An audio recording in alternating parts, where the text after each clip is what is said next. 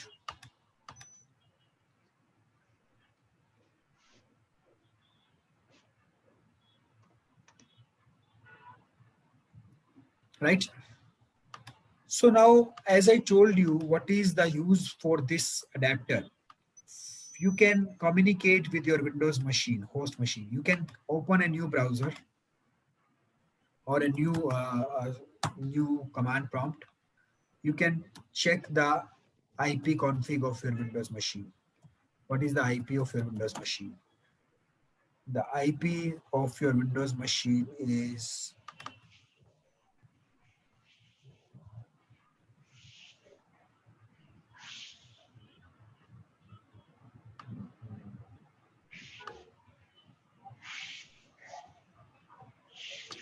these are all virtual machines for me. I need to check the IP of my Windows IPv4 value. This is all VirtualBox. 192.168.1.8. This is the IP for my Windows machine. If I go to my VM and if I ping 192.168.1.8, I'm able to ping to my Windows machine, and vice versa.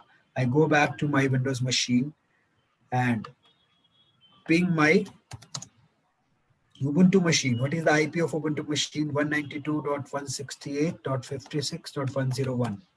So both way communication is established through the host only adapter. Clear? Now I can communicate to my internet as well as to my host machine through my guest machine. Clear?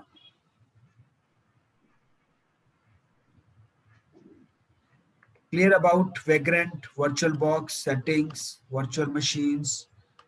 What are the meaning of these entries in Vagrant file?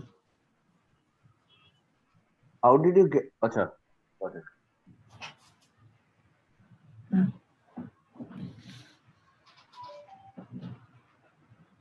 Any questions about configuration of Yeah, VirtualBox?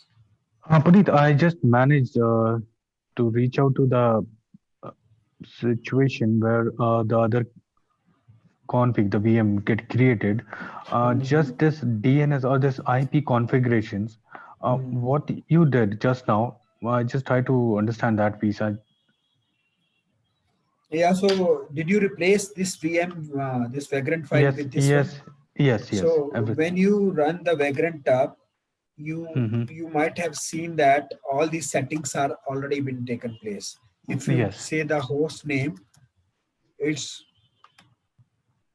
host name is already one, but you have updated it there, right? If you say ifconfig, you see that a new IP has been configured, what you mentioned in your VM Vagrant file, right?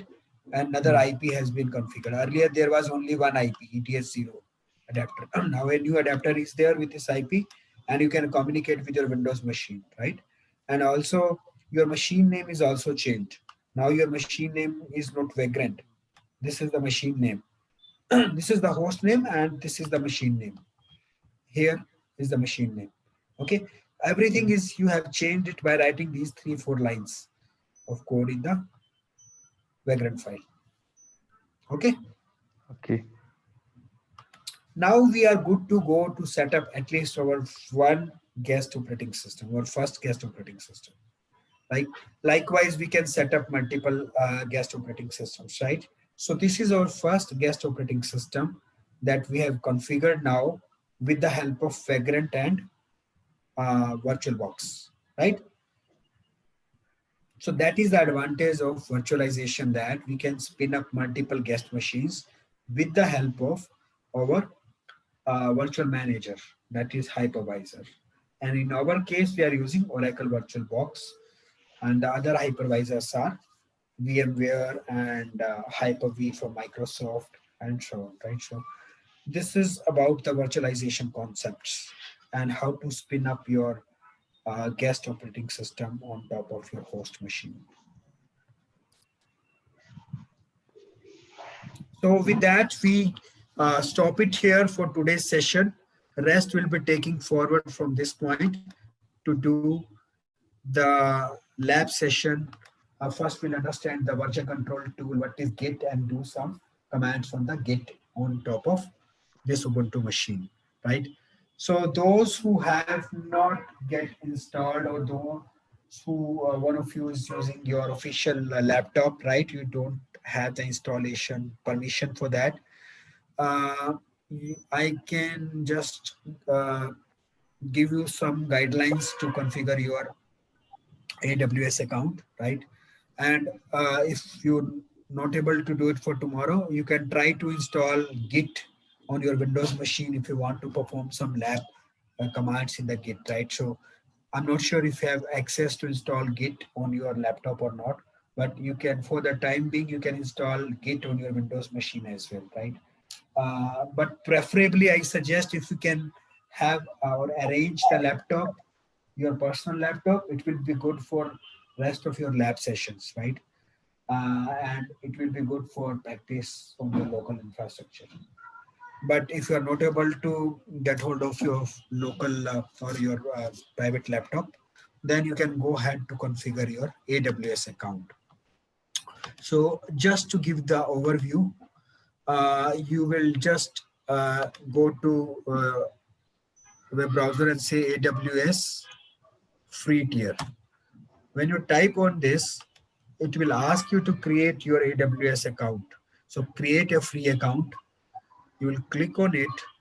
It will ask you your email and password credentials and the name to create your AWS account. And when you click continue, it will ask your credit card details. You have to provide your credit card details.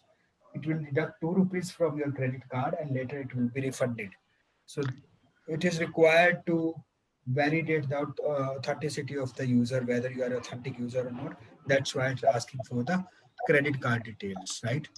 And under the free tier, you will get these things free of cost for 1 year, right? 12 months free subscription. And then you will be getting 750 hours of your EC2 instance. EC2 instance is same as what we have launched these instances here. You will be able to launch your instance using EC2, 750 hours per month free. 5 GB of disk space using Amazon S3 will be free, right? And a lot of some other stuff which is free of cost for 1 year. But if you are using outside these things, you will be charged for that. So whatever is free inside EC2 is, for example, you are allowed to spin up few configurations on your AWS, right? For example, you can spin up only one CPU, right? So as long as you are working with a one CPU, you are can launch it free of cost. But if you are launching 2 CPUs, you are charged for that. So these are the steps to create the account, which you can go ahead and follow these instructions to create a free account, right? After that, there are instructions to launch your image. So if I go back, there are some guidelines. You can go on the net, and I can also ping you. After you subscribe to this AWS, you need to follow few steps to launch the instance. These guidelines will help you. If you follow these instructions one by one, I'm typing in the chat window, you can launch your Ubuntu machine, right? So let me type in the chat window, and I'll show you the interface, how it looks like by logging into my AWS account. Okay, so let me go to the chat window. Puneet, from where we get this recordings? You can get it from the coordinator or the admin. They will share with you. Okay. Okay. So let me log into my AWS account. How does it look like? So I will say aws.amazon.com console. I'll say my account, or you can say log back in. I'm logging into my console. So once you are able to create your account, you will be directed with this screen. You need to enter your credentials.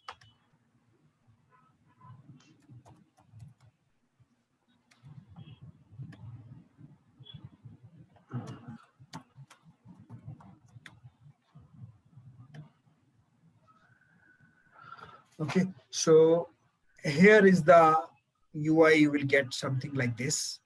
So this is the dashboard, and these are the various services. To create an instance, you need to click on the EC2. EC2 stands for Elastic Cloud Compute. That is to launch your images, right? So currently, if you click on running instances, no instance is running, right? Instance is nothing but an image. For example, this is our local instance, what we have launched it here, this guest machine. So in AWS term, this is known as instance, right? Now we need to launch one instance in AWS. So you need to follow the instructions which I pasted in the chat window, right? You can go through the link and you can launch the instance. For example, if you click on this, there is a button launch instance. When you click on it, it will ask you to provide some details. Now, it will ask you what kind of instance you want to launch, just like your Vagrant cloud, right? Now, if I'm interested in Ubuntu, just type Ubuntu, it will filter only Ubuntu based images, right? Currently it's having CentOS and other stuff also. So I'm interested in Ubuntu 18.04, right? So I can select this 64-bit. It will ask me to launch this instance. Now it's asking me what should be the configuration you want. So it will tell you which are eligible for your free tier. If I select any other, I will be charged for that. Only this one is available for free tier. For example, 1 CPU, 1 GB of RAM. If I go for 2 GB of RAM, this is not freeware. I have to pay for it because this is not a free tier. If I need 2 CPUs, as I told you, that is also paid service, right? You have to pay for that. This comes under the category of T2 medium. T2 small is also paid. Same way, you can go up to 8 CPUs and 32 GB RAM. But for free tier, you are eligible for T2 micro, right? Terminal 2 micro, 1 CPU, 1 GB RAM. That is eligible for free tier. Apart from that, none of the instance is eligible for the free tier. So you should be make sure that you are selecting only the free tier services, and it will be mentioning that it's eligible for free tier. 12 months of subscription free, up to 750 hours per month. Okay, so once you follow, say next, you need not to make any changes, and at last you need to launch it, right?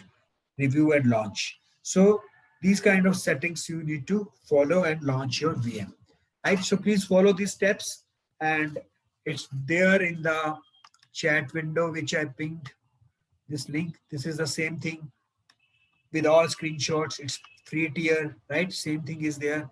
Click next, then it will next, and then you need to follow all these instructions to launch your Ubuntu machine. So once you launch your Ubuntu machine, you will be as good as what we have launched it here in our through Vagrant. So after that, you can work on that, right? Okay, Punit, we'll try this with your instructions. Yeah, please try this. And if possible, if you can arrange other machines, private machine, that is the best way. Otherwise, you can go through these instructions and try to launch AWS. Sure. Yeah. Thank you. Okay. So we are left with a few minutes. Any questions, any queries? One quick question. See, if I want to launch another VirtualBox, so do I need to go to that config file and add a few steps, whatever you have given, I'll just copy No. You know, not to do that. You have this images folder, right? You need to create a new folder with some other name. Say I'm interested in for Docker. Okay. Copy the Vagrant file from the other one. Only the Vagrant file. Don't copy any other hidden folder or anything else. Just take that Vagrant file from Jenkins, paste it in this new folder, open this and change the settings. Okay. What settings you will change? Only the host name mainly. The host name for this will be Docker and machine name. Rest of the settings are same. Save it. But the IP will be different, right? IP otherwise until unless you are not launching parallelly, same IP can be used.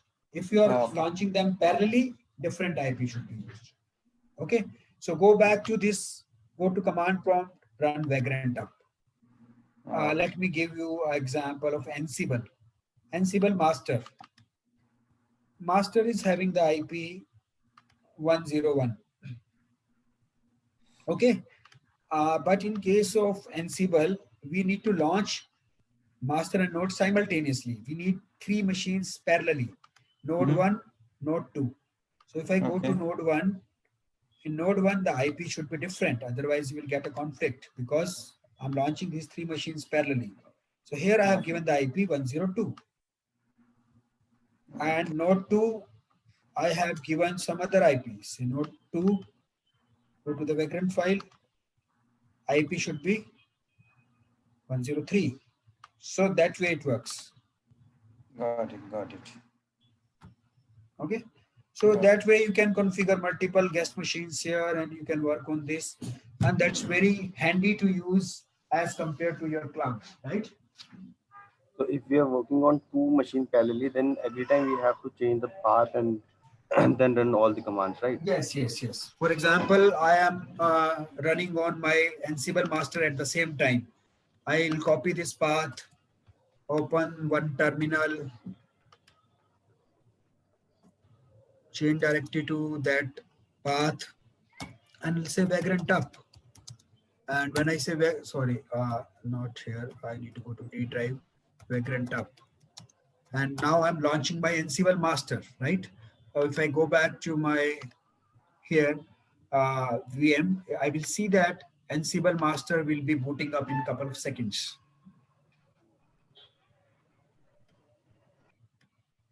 Now it is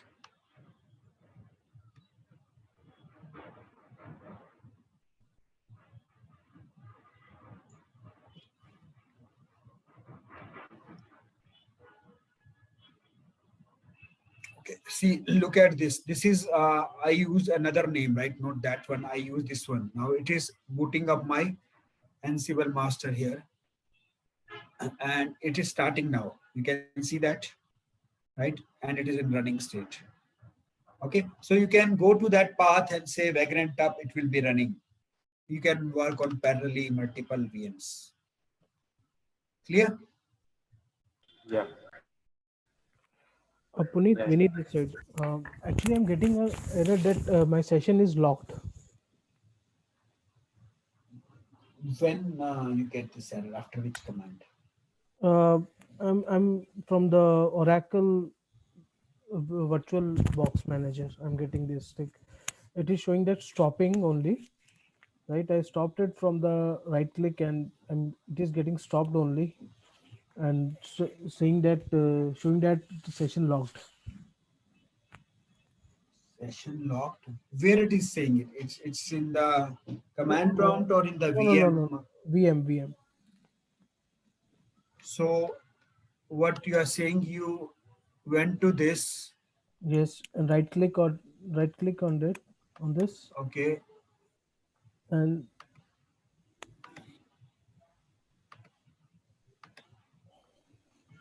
One minute.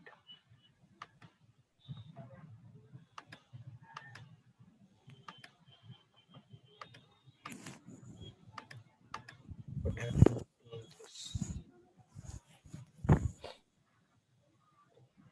So for example, I right click on this. yes, What you did? I did, Stop. yes, close and then power off. Okay, let me, so close, power Yes, off. yeah. Where you are getting a lock here Well, only. yeah, this session unlocked is showing now. Session unlocked. For me, it is showing it is session unlocked logged. When you bring the cursor, it is saying just like it's showing for me. Yes, when you hover it now, it's showing session unlocked. It's showing for me also, right? You don't have to worry about it. This is the default. You No. can see. For me it is showing session logged. Okay. Okay. No, don't worry. When you restart it, maybe you might have started it from the back end as well. It got stuck somewhere, but you close it and close all your windows and terminals. I think it should be fixed. It shouldn't be a problem. Okay. Thank you. Okay. So that's it for today's session, right? So hopefully you might have got some fair idea about DevOps basics, about virtualization, about Oracle VirtualBox, Vagrant. Puneet, sorry to interrupt your last. I have a few queries. Can I just put it on? Yes, please. One thing is, my understanding on that Vagrant is instead of having a GUI mode of using the virtual VM to configuring the hardware requirement and memory, IPs, everything and all. And Yeah. this is Vagrant is like a script part, like where you can select the respective It's a wrapper on top of VirtualBox. It's a kind of interface between your VM and your guest machines, so that you can just put it in the form of a script and configure your VM. It has nothing to do with itself, but to configure your VMs or virtual machines, it's just a wrapper or just a command interface. like in command interface. I've just mentioned that what are the OS I need to install in that instead of Yeah. base. If I replace it, Yeah. automatically it will pull out the OS and get installed, right? Yes. And when come to partition, how it will be handled? Now only by default partition might be root partition. We would have it. If I want to have US or where different partitions are there, whether it's again a separate configuration is there, or we have to do it on. No, different partitions is not there. Talking to your Windows part, like now, if I tell you, for example, this one, if I go to machine settings, right? The particular VM partition I'm using. See, for example, that Jenkins partition, you have brought it up, right? So I'm able to log in there. Then internally in that VM, I need 3-4 partitions like USR directory, where directory. If you want to do that. That is internal to your VM, right? So that whatever you are able to do in Ubuntu or Linux machine, you can create it internal partitions, but I don't think why you need it. What is the requirement for that? You can have different VMs, right? Why you need multiple partitions for that? For example, for Jenkins, I have a different machine. For Docker, I have different machine. What we need to do with the partitions, right? It's not, I think it's not a kind of your actual Linux machine or a server where you are storing something in particular partitions, right? You can do that, but there's no requirement for that kind of thing. But why you need to do create the partitions in your Linux machine. Comes to Ansible, like in the further session, there will be more explorer on this, why the master and slave nodes to be created. Because whereas other things are only single nodes were there, right? When it comes to Ansible, single nodes. But in Ansible, why there should be a master and other slave nodes. Yeah, just leave it as of now. So it's once you do that, then I will get fair idea. it will be too soon, too early for you to know that. No, But I mean, in further session, whether you'll be briefing on that? Yeah, definitely. Oh, fine. Okay, that's it from me. Puneet. Yeah, Puneet. Yeah. Yeah, we can take one last question and then we can Puneet, conclude. able Yes. to hear me? Yeah. Yeah, well, see, I created the AWS account. It's saying it takes 24 hours to validate. Yeah, it takes 24 hours. Yes, it will verify So and send you a verification. Tomorrow's class, I'm not sure whether it will be. Yeah, then you can just watch the recording and during the rest of the week you can do the session. Okay. Okay. Thank you. Because it takes 24 hours to validate. That's why, like, I prefer local infrastructure. It's under our control, right? We can. I retained these images for a couple of weeks, or I can even take it for 1 year or so, right? And I can. It's under my control. But on cloud, we don't have that much flexibility to work on those. Mm-hmm. Okay. Okay. So with that, we conclude today's session, and I am going to launch a poll about today's sessions. Poll is already in process, sir. Okay, it's already in process. Good. Yeah, the only feedback is, Puneet, it would have helped if you asked us to, what should be the laptop configuration and all, because while some laptops are having 4 MB RAM and all. See, 4 GB RAM, I told you the recommended is 8 GB. 4 yeah. GB will be a bit slow, right? It doesn't like you can't work at all, but it will be a bit slow as compared to the 8 GB. 8 GB is the recommended RAM. Correct. That's what it would have been helpful before the class started, or maybe 1 week before the class started. These are the system configurations, preferred system configuration one should be having. That would have helped. I'm not sure whether This information. its admin team is communicated to you or so. Maybe for the coming, I will inform to the admin team or the panel, right? They can communicate this information at least a week before to the participants. Maybe in future they will take care of it. Maybe they might not have communicated it because it's desired. It's these days I think it's standard. I think hardly people use 4 GB. Right, 8 GB is if you go to purchase a laptop. These days 4 GB is outdated, right? So that's why maybe they thought it's kind of a default thing. But yeah, just to be to get the participants aware of it, it's good practice to share these details. Maybe in future I'll ask them to take care of it. Right, I agree with you. That's a good assumption to have. But usually what happens is people have office laptop and personal laptop. Personal laptop, it's only used for browsing or whatever, right? So these days even TVs, they're all smart TVs. So online, if they want to watch, they directly watch it on the TV. And so they don't give much importance to their personal laptop. Company laptop, I agree. Everything will be 8 GB RAM and all. Correct. And Puneet, I did specifically check this aspect, whether I'm required to have an infra, and I was told not to. So I think that's.